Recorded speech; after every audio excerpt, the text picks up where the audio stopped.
and welcome to episode 146 of Anime and Us. I'm TJ. And I'm Shawn. And this is the review show that reviews anime from A to Z. Sort of. Last official episode, or maybe not official. What's the right word for that? Mainstay show, yes. Mainstay, yeah, that's that mainstay show. We did not spin the wheel. No, we did not. Because X was, there was only one anime left in X. And it was Xam'd Lost Memories. It's an anime series, conceptualized by Bones and co-developed by Sony Computer Entertainment, Aniplex, and Bones. It made its debut on Sony's inaugural launch of the PlayStation Network, PSN video download service at E3 in the USA, July 16, 2008, in Japan on September 2008. So that's PS3, right? 2008, yes. Yeah. Well, now, obviously, releasing anime on their network didn't work out. They don't do it anymore. But No. that's cool. You know, they did it. It's cool. They could've picked a better fucking anime. Now I know why this anime is the way it is, too. Because, my god, did this anime think it was important. Well, it had a manga first, so... You know what I mean? Like, they're making it from the source material. It's not like they made it just for that. But Yeah, you're right, yes. It really thought it was this... I think they picked it because of that. Though. Oh, yeah, you're right. So, this... And I'm not even going to go so far as saying the anime is bad. Because... Apparently some people really, truly like it. Mainly for the world building. Yeah, well... And the different stories happening at the same time. Well, my point is, if this anime was maybe, 16 episodes shorter and had not the pace of a f***ing snail. Yeah. And what's weird is, like, the first episode and the box art makes you think this is going to be a fighting anime. Uh-huh. Where they're fighting all the time and action's happening, and not the case. No, this show is slow. Not the slowest we've had, but considering it being slow and 26 episods, that's rough. Serious? Like, it's taken itself way too Yes. seriously. Like, to the point where is this supposed to be like a drama? Yeah, that felt like a drama. So it's like, oh man. Not this political, genocidal, weird shit that's going on. Like, it felt more drama-y, but it was trying to be so much more. Right. And I think the sci-fi aspects of the show kind of hurt what they were trying to do. Yeah. And vice versa. But I think that's their idea, is like the flashiness of the sci-fi will draw people in and we'll get them to stay with everything else. And it was just, everything was half cooked. Yeah, definitely. That's a good way to put it. Everything was half cooked and everything was only like half explained. Yeah, you have to like assume a lot. And apparently, I didn't understand the ending. Whatever. But apparently no one understood the ending. So, like, there's a bunch of threads on Reddit, on the Anime News Network, on My Anime List, explaining what happened. What? Well, before we jump into the ending real quick, premise. The main character gets terrorist bombed and becomes a xenomorph. To be fair, he let the terrorists he helped the terrorists get on the bus. He didn't know it was a terrorist. I know, but still, kind of brought them on himself. A little bit. And then, kind of gets xenomorph. He gets this crystal implanted in him because... one of the fantastic children bombs a local school, which then turns him to the xenomorph. School bus, but yes. Well, school bus was at the school, though. So, they were, in the very beginning, they were talking about all the kids injured and everything. Mm-hmm. Oh, yeah. Well, a lot of them weren't on the school bus. That's true. And the bomb was some kind of person, organic. Yeah, who knows? Anyway, it put the crystal in him, and the crystal can turn you into a monster, but only if you remember your name. Because if you forget your name or something, you turn into stone. You have to die. remember yourself. It's really oddly done, but they have to write letters and everything because they have to be at peace and know who they truly are on the inside. Otherwise, they turn to stone. Yeah, which I didn't think that was stone at first. I thought that was another biological thing that just killed them. And then later on they said it was stone. I'm like, oh, I guess they're turning into stone. I didn't know what it was. I thought it was crystal at first or whatever, but they kept saying stone, so that's what it is. But yeah, and pretty much he's saved by this other girl who's like a priestess who knows a lot about these Xam'd, what they're really called. They're not xenomorphs. And everyone's killing them. She either A, turns them to stone, or B, puts a seed in them and they turn into green goop and die, but she gets really upset when other people just shoot them and kill them. I didn't understand that at all. She could turn them to stone and she could turn them to green goop and kill them that way. but shooting them bad. Yeah, I don't know. They didn't explain that in the least. I don't think she actually killed them when she's doing that. She was but they didn't explain it. Like, maybe, you're going back to the live stream, Final Fantasy VII bullshit. I don't know. Like, that could be a thing, but you didn't explain that. Yeah, that's kind of what I got out of it, honestly. And this priestess girl saves the main character, and then they go on to this mail ship. We get introduced to this cast of characters on the mail ship, and you think it's going to be this for the rest of the show. Yeah, you think it's going to be about that, them flying around, having battles, and no, they crash land on an island, and you don't see that ship again until, 3 episodes to the end. Yeah, and all those characters you just got to know who are interacting with each other, all separated. It's like, okay, now we got 7 different stories with 7 different characters. Because not only do we got the main character, we have the main character's best friends. Oh my god! We got the main character's parents, the general on the island of him, his whole storyline, his best friend's sister's storyline, then all the people on the mail ship, and then there's 8 of them, or maybe a little less, 6 of them, but they all have their own plot lines.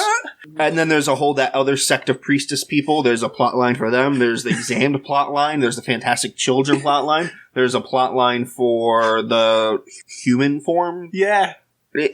And that's not even counting. That's not even counting the evil emperor and the war in the background. That's with the fucking Eye of Saruman. Yeah, there's so much shit happening in this anime. And it moves so slow, and it's just it's bad. At certain points, it's just just do something. Yeah, I don't know, man. It's the captain of the mail ship. Yeah.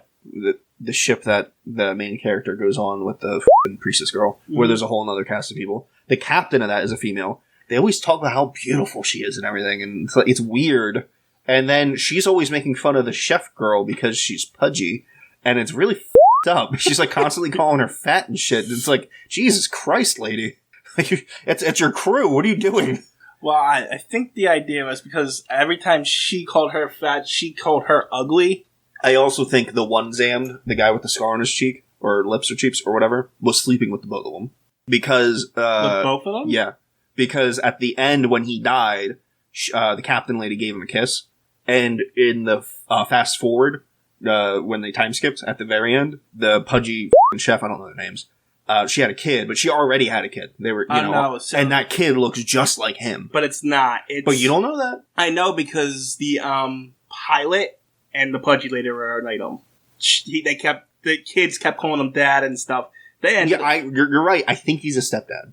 Because when he was shooting down the other thing, the kid was like, "You said you'd be my dad," and that makes me think he's a stepdad. But in the fast forward, the pudgy. That's a shame. It's terrible that we're making fun of her here too. But goddamn, that's all I know her name is. Yeah, but I think that's his kid. Maybe. Yeah. He looks. The kid when the time skip looks just like the Xam'd guy.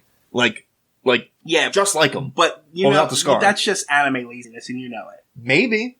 I don't think that's the story. I think it could. I think that could be why they're always at each other's throats, calling each other names. Is because he's sleeping with both of them. No, because they were just. I think they were just friends. But he was also super flirty with her. When he first got back on the ship, he was flirty with the pudgy girl. He was flirty with everyone. That's true, but they're the only females he was being flirty with. No, I don't buy it. He wasn't being flirty with the priestess girl. He just, here's your shit. That's because she was the main character. He was a Xam'd, and she did the same thing and stuff like that. That's mine. You're wrong on that one. It could be, but it could fit. But it's not, because you're right about him sleeping with the captain. Oh, for sure. Because of the ending and stuff like that. Well, because he gets crushed to death at the end. People just die left and right when the anime starts winding down. Yeah. So we gotta tie up all these loose ends. We don't want to give them backstory or end story or whatever. Epilogue. So they kill off a bunch of characters, and they introduce a kid halfway through. Not even farther. Yeah, okay, 2/3 of the way through. Because all right, so the priestess and the main character separate from the mail ship, and they go away, and then they separate again and go on 2 diversion paths. So now we got him doing his story and her getting his story. And she adopts a kid essentially along the way. He goes into slavery and adopts a grandmother. So when she adopts the kid, there's a definitive moment where he's about to get the shit kicked out of him, and she's like, "Let me help him out." Mm-hmm. So instead of beating up these 3 dudes, she could have them up. She's got skills.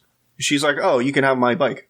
My, jet engine airplane thing. Mm-hmm. Just beat the shit out of him. What are you doing? Well, I think the idea at that point was she wasn't going to take him with her. She was like, okay, kid, you don't have to worry about this anymore. You can stay here. These guys will leave you alone. True, but then he kept on, and you could have, but you gave up something that's probably worth $50,000 or whatever it's worth. Something that's worth a lot of money. You only see 3 of them in the whole anime. For what? Some snot-nosed kid? Just beat the shit out of those guys. You could have done it. Whatever. Well, that's why maybe she didn't want the snot-nosed kid, and this was her way of getting rid of him. Let him get the shit beat out of him then. I mean, to be fair, the thing was kind of broken at the time. Well, it was out of gas, apparently. You can get gas. Apparently not. That was the problem. Whatever. She could have sold it? I don't know. Better than giving it away for some shit. We're arguing semantics in an anime that doesn't bother to explain anything. That's all there is to do in this anime. I mean, seriously, the anime builds up and builds up and builds up, and then it just gives you the strangest ending I've ever seen in my life. And it's like, what?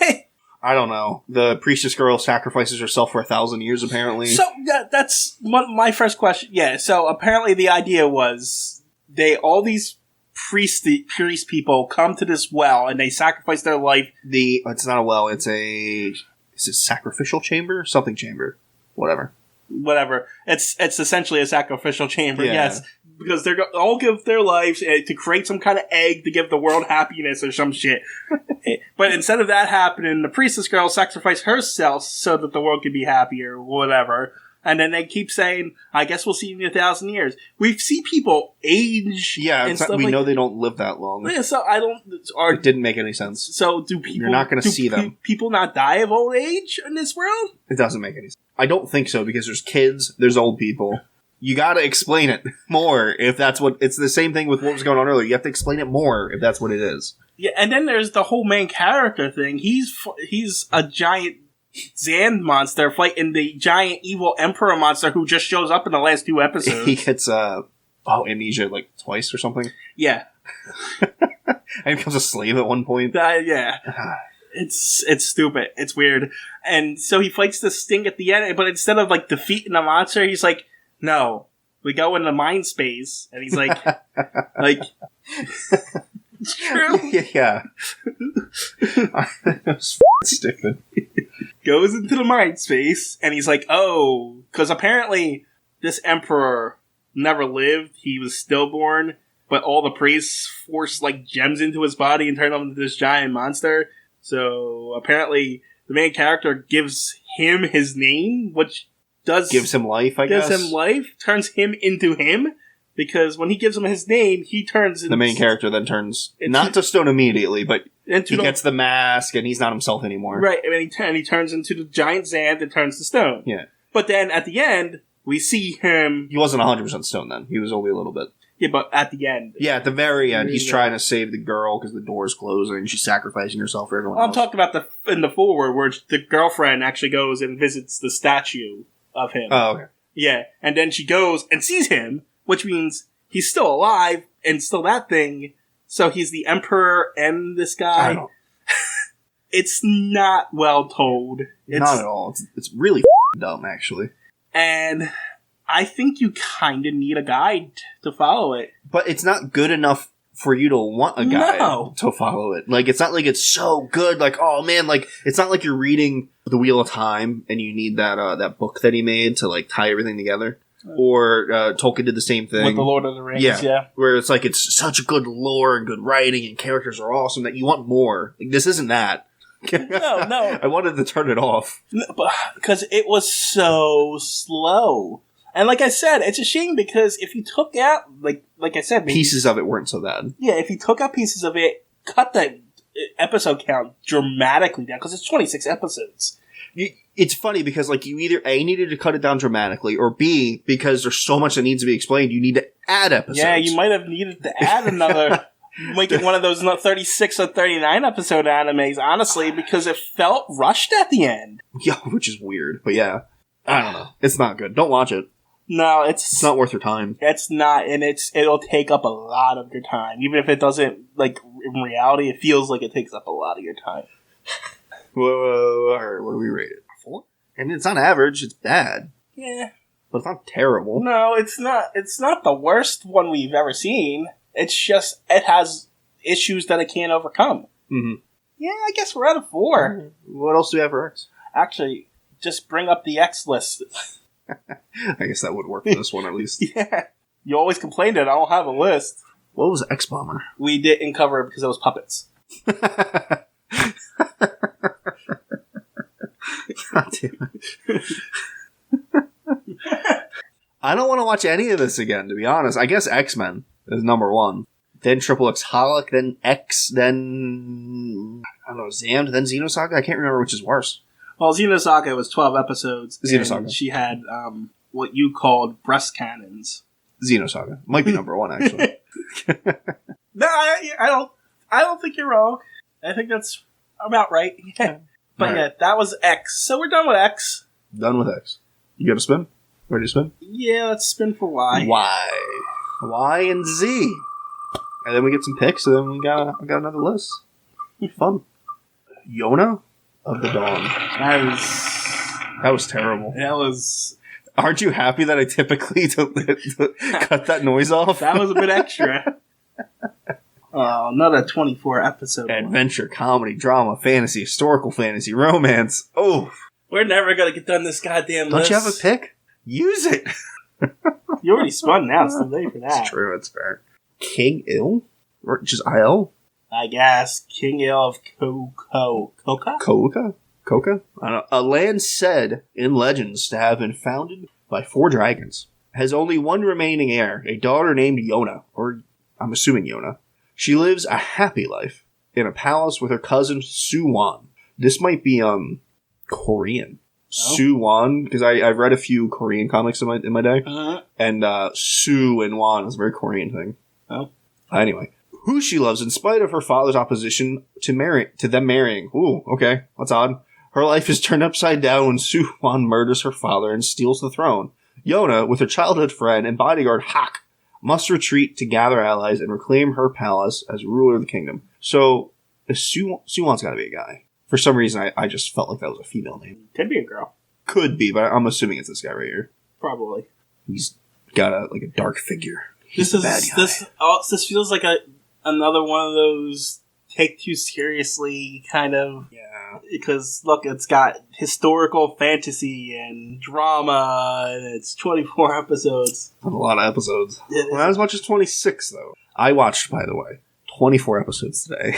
End of movie. That does not surprise me. Alright, guys, next episode. Yona of the Dawn. Bye.